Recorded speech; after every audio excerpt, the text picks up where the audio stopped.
that right word or right perhaps the right connotation would be calling it Sindhu Saraswati civilization. तो वहाँ से शुरुआत होती है कि आपको ये एस्टैब्लिश किया जाता है कि सिंधु नदी के बैंक्स पर बड़ी सारी साइट्स हैं. The early Vedic literature also makes a stark or clear mention of how Saraswati नदी हिमालयस के फुटहिल से नीचे आई थी आदि बद्री के पास और फिर कैसे फ्लो करते हुए समुद्र तक गई थी. बट लेटर वैदिक लिटरेचर जब हम देखते हैं उसके अंदर हमें मेंशन आना स्टार्ट होता है एक जगह का विनाशन का, कि सोर्स क्या था, क्या वो टेक्टोनिक क्या वो ग्लेशियल फेड था या फिर वो मॉनसूनल था. आंसर बीच में लाई करता है. आंसर क्योंकि इस बात के भी प्रमाण है कि क्लाइमेट चेंज आया था और इस बात के भी प्रमाण है कि टेक्टोनिक शिफ्ट्स होते रहते हैं.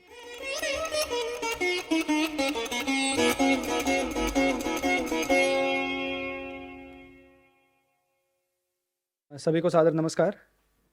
I am a geologist by training and by good fortune and guidance of my seniors, elders and mentors, I've been an author as well.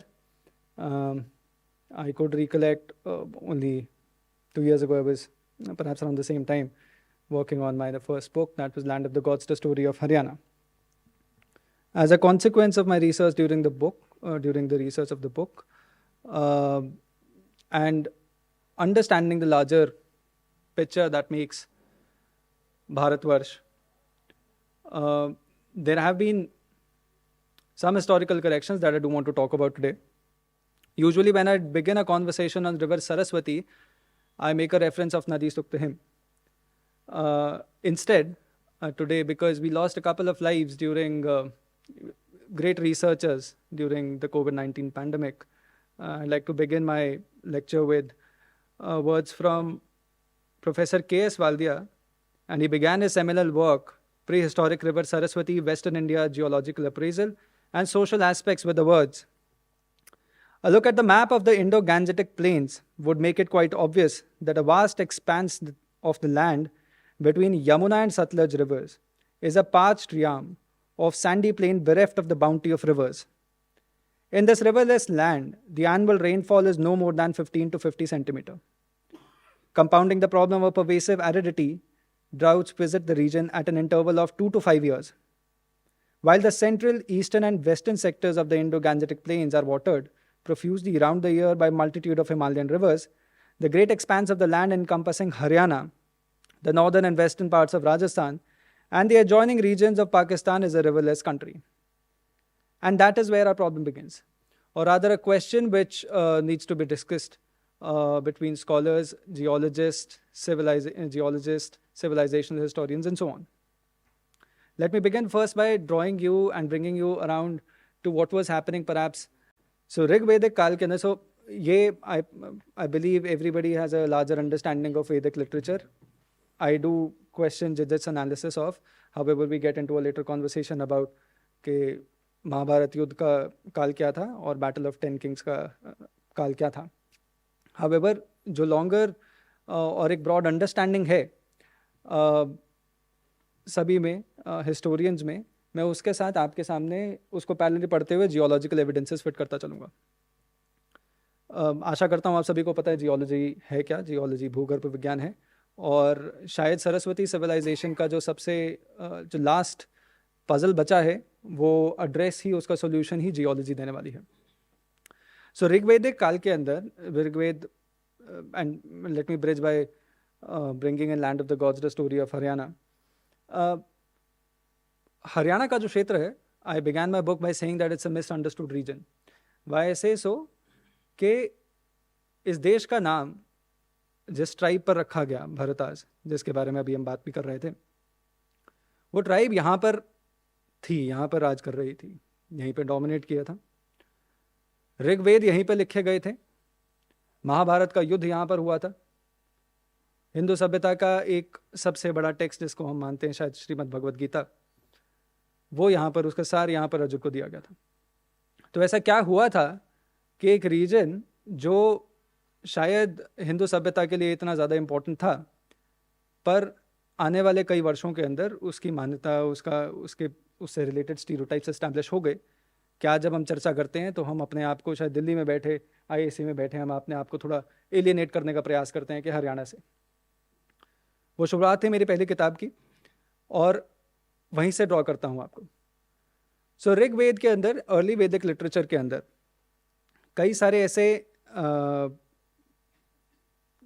Hymns हैं जिसके अंदर सरस्वती नदी का मेंशन है।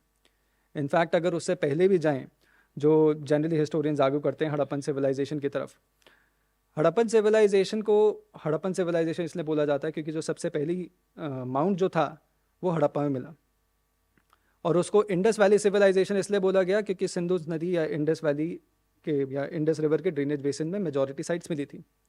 ये जो सारा शोध है लगभग 100-125 सालों के अंदर हुआ है, और उसके कॉन्सिक्वेंस में हम ये देखते हैं कि आप मैं जो पढ़ रहे हैं और हमारे जो टेक्स्ट बुक्स के अंदर पढ़ाया जाता है, हम उसी से ड्रॉ करते हैं कि क्यों हम उसे इंडस वैली सिविलाइजेशन बोलते हैं, उसके कारण यही है।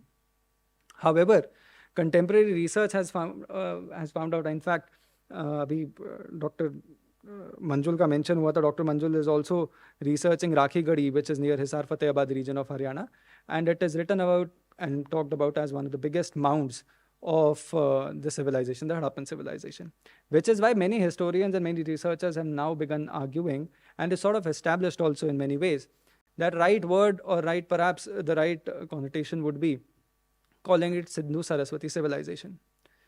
तो वहाँ से शुरुआत होती है कि आपको ये एस्टैब्लिश किया जाता है कि सिंधु नदी के बैंक्स पर बड़ी सारी साइट्स हैं, बट आप देखते हैं कि सिंधु नदी के बहुत दूर तक भी बड़े बड़े ऐसे माउंट्स एस्टैब्लिश हैं। तो आप पूरे हरियाणा के अंदर अलग अलग जगह इसी तरह के माउंट्स मिले, mounds are telling you about urban phase of और अर्बन सिविलाइजेशन, बट कैसे अर्बन एक सिविलाइजेशन वहाँ पर डेवलप या फ्लरिश कर पाती, क्योंकि वहाँ पर नदी तो थी नहीं।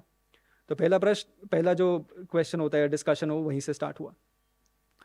सेकेंड, उसके बाद आता है, अगर हम हड़प्पन सिविलाइजेशन से आगे चलते हैं, ऋग्वेद के टाइम में अर्ली वैदिक लिटरेचर के अंदर बैटल ऑफ 10 किंग्स का वर्णन है, और बैटल ऑफ 10 किंग्स के अंदर भी हम देखते हैं भारतास का, जैसे मैंने आपको समझाया। उसके बाद ऋग्वेद के अंदर ही लगभग, अगर चौथे मंडल को हटा दिया जाए, तो there are around 75 hymns which make a clear mention of river Saraswati. I do want to make it clear that माँ सरस्वती, जिनको भगवान या देवी का रूप दिया गया है, साथ साथ एक रिवर सरस्वती जो एक जोग्राफिकल कॉनोटेशन है उसमें इन्वॉल्व, तो उनको पैरेलल को ड्रॉ करते हुए मैं बता रहा हूँ कि लगभग 75 हैं। अब एक ऐसी नदी जिसके बारे में इतना ज़्यादा मेंशन है, वो कहाँ गायब हो सकती है, और इसके बारे में कंटेम्प्रेरी हम बात करते हैं तो बहुत लोगों की इमेजिनेशन में ऐसे वो मिथ बनकर आता है कई, और वही है मेरे ख्याल से हिस्ट्री और इतिहास के बारे में भी एक बार चर्चा हुई थी अभी। वो डिफरेंस है कि क्यों आज हम किताबों और पुस्तकों में पढ़ते हैं और हमें शायद एक डर सा महसूस होता है, एक कन्फ्यूजन सी महसूस होती है कि शायद हम एक नदी के बारे में बात करते वक्त शायद हम पर ही एक क्वेश्चन आ जाए कि am I being scientifically correct, और am I in the right state, am I talking facts, am I talking logic. वो जो फियर है वो आया है as a consequence of academic practices, which I won't argue here today. However, it's something that one must ponder upon. Michel Danino, I would have loved if he was here to speak on the topic. He wrote a book I believe in 2010, which is titled The Lost River on the Trail of Saraswati. He writes, the first is a touchy question of terminology. Unquestionably, the Indus civilization is no longer restricted to the Indus Valley. If we limit ourselves to the mature phase, Baluchistan alone has 129 sites against 108 in Sindh, where Mohenjo-daro is located. 40 Gujarat has 310, while Saraswati Basin has 360, 4 times as many as Sindh, जहाँ से हम सिंधु नाम देते हैं। साथ ही बड़े सारे और, जैसे जो मैंने बताया वैदिक लिटरेचर के अंदर हमें 75 हिम्स हैं, उनमें से एक का इंग्लिश ट्रांसलेशन आपको बताया जाए।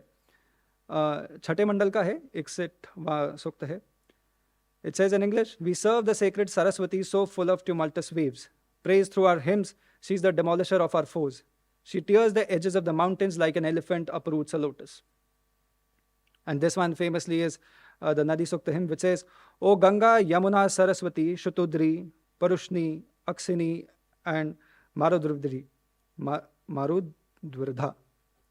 Vitasta, Sushomana, and Ajikiya rivers, Listen, O rivers, to these our hymns and accept them joyfully. जो हिम के अंदर नाम है उनका मॉडर्न नेम सतलज, रावी, शनाब, माड़ू, झेलम, सोहन और ब्यास है. ये हिम इसलिए बहुत ज़रूरी है क्योंकि ये आपको जियोग्राफिकल टेरेन इस्टेब्लिश कर देता है. आप साउथ से नॉर्थ जाते हैं, आप नदियों को क्रॉस करते जाते हैं. जैसे अभी आपने पीछे एक मैप में देखा था कि गंगा नदी आई थी, गंगा की तरफ माइग्रेशन दिखाया था, यमुना की तरफ बैंक्स की माइग्रेशन दिखाया था, and when you move towards north आपको सरस्वती मिलती है, सतलज मिलती है. Another one reiterates this great seventh river Saraswati. She is the mother of Sindhu, Indus. She flows with great force and abundant waters. Flowing together, this river and her seven sisters give us food and milk. So perhaps land of seven rivers, which is otherwise, there are many other, rivers one could make a mention of. But ये जो सारा reason है जिसको आज हम हरियाणा, पंजाब, राजस्थान या western UP भी देखते हैं, this could very well be argued as land of seven rivers. I will draw the land of seven rivers point again sometime later in the conversation, wherein it is important to understand the recent floods also which happened. Other literary historical references mark out river Saraswati on the banks of which the Rig Veda was written, flowed through Haryana via Sirsa, it entered the Rajasthan region and then flowed to the sea. The early Vedic literature also makes a stark or clear mention of how Saraswati नदी Himalayas के foothill से नीचे आई थी आदि बद्री के पास और फिर कैसे फ्लो करते हुए समुद्र तक गई थी. बट लेटर वैदिक लिटरेचर जब हम देखते हैं उसके अंदर हमें मेंशन आना स्टार्ट होता है एक जगह का विनाशन का. सो विनाशन एक अंडरस्टैंडिंग क्लियरली कि कहाँ पे नदी खत्म हो रही है, कहाँ पे नदी कम हो रही है. So you see in perhaps in the next this change we see from the early Vedic literature to the later Vedic literature कि जो नदी एक टाइम पर इतनी रिच हुआ करती थी with waters is now slowly dying, and that is the rather a question which brings us all together in this debate. चाहे फिर हम महाभारत की बात करें, महाभारत के अंदर एक बहुत पॉपुलर मेंशन है बलराम जी की तीर्थ यात्रा का, विच इज़ इन शल्य पर्व 35 वर्स 90. एंड बलराम श्री कृष्ण के बड़े भाई थे और उन्होंने एक पिलग्रिमेज लिया था from sea to till the source of till the foothills of Himalayas, जो सरस्वती के कोर्स पे किया था उन्होंने. इसी के अंदर आपको विनाशन का भी बात सुनती है और आपको इसी के अंदर एक शब्द आता है, मतलब एक क्लैरिटी आती है, ये भी मेंशन करते हैं अंडरग्राउंड रिवर का. सो अंडरग्राउंड रिवर कुड बी कि नीचे एक्विफर्स बन रहे हैं या पेलियो चैनल्स हैं या पेलियो बेड्स हैं.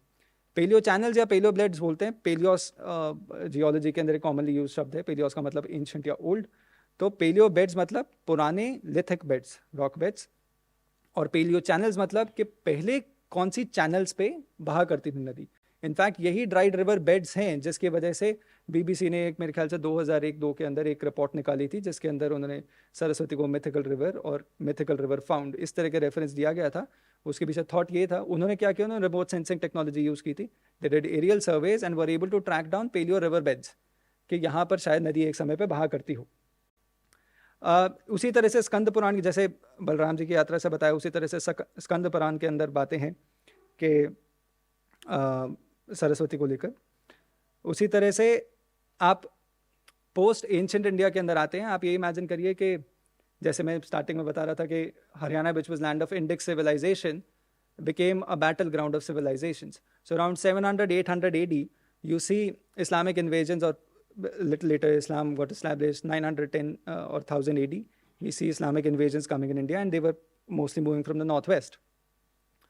So just like it was mentioned about people coming on horsebacks, or rather invaders coming on horsebacks, where would they be riding their horses? They perhaps need a flat land, and that flat land became वो सरस्वती नदी का जो पुराना paleo bed हुआ करता था उसके ऊपर घोड़े दौड़ा कर आया करते थे. यही रास्ता था जो हमने जो गजनी ने भी लिया, गौरी ने लिया, अहमद शाह अब्दाली ने लिया, और ये पूरा का पूरा टेरेन यूज़ होता है. इसमें ये भी समझिएगा कि जो आज का हरियाणा है या आज का जो क्षेत्र है जिसके बारे में अभी हम मैप पे भी देख रहे थे, ये क्षेत्र आज एरिड और सेमी एरिड की टर्मिनोलॉजीज के साथ बेटर डिस्क्राइब होता है. However, back in the day, if you read accounts of Ibn Battuta, if you read accounts of any other people who were visiting these lands, you'd find references of greenery and vegetation in the region. that is in stark contrast to how we see it today. So perhaps there was something, perhaps there was a water source, perhaps there was a time when it was rich and there was adequate water supply to give rise to a forested area.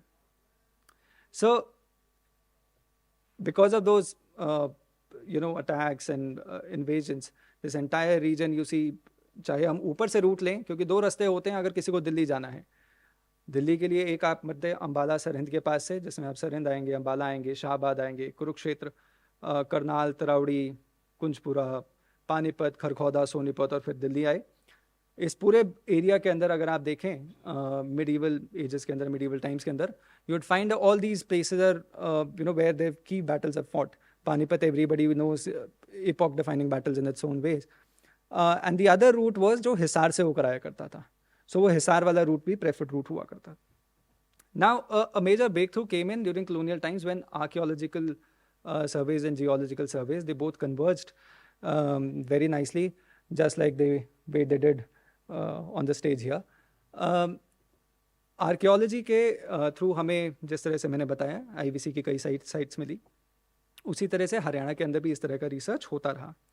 But question ये बना कि ऐसा क्या था कि वो नदी अगर एक टाइम पे इतनी फ्लरिशिंग नदी थी, या उस नदी के साइड में इतनी बड़ी सभ्यता फ्लरिश कर रही थी, तो वो नदी गई कहाँ? यही प्रश्न है जो पिछले 15-20 वर्षों से सभी के सामने अच्छा से पोज भी होता है, जियोलॉजिस्ट के सामने भी, साइंटिस्ट के सामने, रिसर्चर्स के सामने.